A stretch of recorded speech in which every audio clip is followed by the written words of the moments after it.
احمق لوگ کہیں گے کہ مسلمان جس قبلے پر پہلے سے چلے آتے تھے اب اس سے کیوں منہ پھیر بیٹھے؟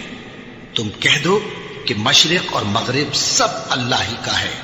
وہ جس کو چاہتا ہے سیدھے رستے پر چلاتا ہے، اور اسی طرح ہم نے تم کو امت معتدل بنایا ہے تاکہ تم لوگوں پر گواہ بنو اور پیغمبر آخر الزمان صلی اللہ علیہ وآلہ وسلم تم پر گواہ بنے۔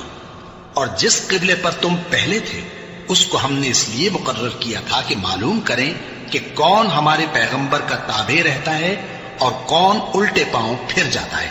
اور یہ بات یعنی تحویل قبلہ لوگوں کو گراں معلوم ہوئی، مگر جن کو اللہ نے ہدایت بخشی ہے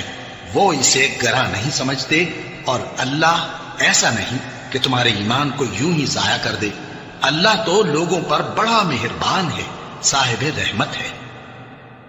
اے پیغمبر صلی اللہ علیہ وآلہ وسلم، ہم تمہارا آسمان کی طرف منہ اٹھانا دیکھ رہے ہیں، سو ہم تم کو اسی قبلے کی طرف جس کو تم پسند کرتے ہو منہ کرنے کا حکم دیں گے۔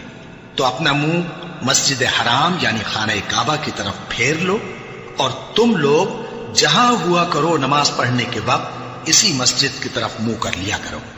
اور جن لوگوں کو کتاب دی گئی ہے وہ خوب جانتے ہیں کہ یہ نیا قبلہ ان کے پروردگار کی طرف سے حق ہے، اور جو کام یہ لوگ کرتے ہیں اللہ ان سے بے خبر نہیں۔ اور اگر تم ان اہل کتاب کے پاس تمام نشانیاں بھی لے کر آؤ تو بھی یہ تمہارے قبلے کی پیروی نہ کریں، اور تم بھی ان کے قبلے کی پیروی کرنے والے نہیں ہو، اور ان میں سے بھی بعض کے قبلے کے پیرو نہیں۔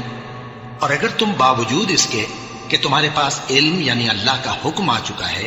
ان کی خواہشوں کے پیچھے چلو گے تو ظالموں میں ہو جاؤ گے۔ جن لوگوں کو ہم نے کتاب دی ہے وہ ان پیغمبر آخر الزمان صلی اللہ علیہ وآلہ وسلم کو اس طرح پہچانتے ہیں جس طرح اپنے بیٹوں کو پہچانا کرتے ہیں، مگر ایک فریق ان میں سے سچی بات کو جان بوجھ کر چھپا رہا ہے۔ اے پیغمبر صلی اللہ علیہ وآلہ وسلم،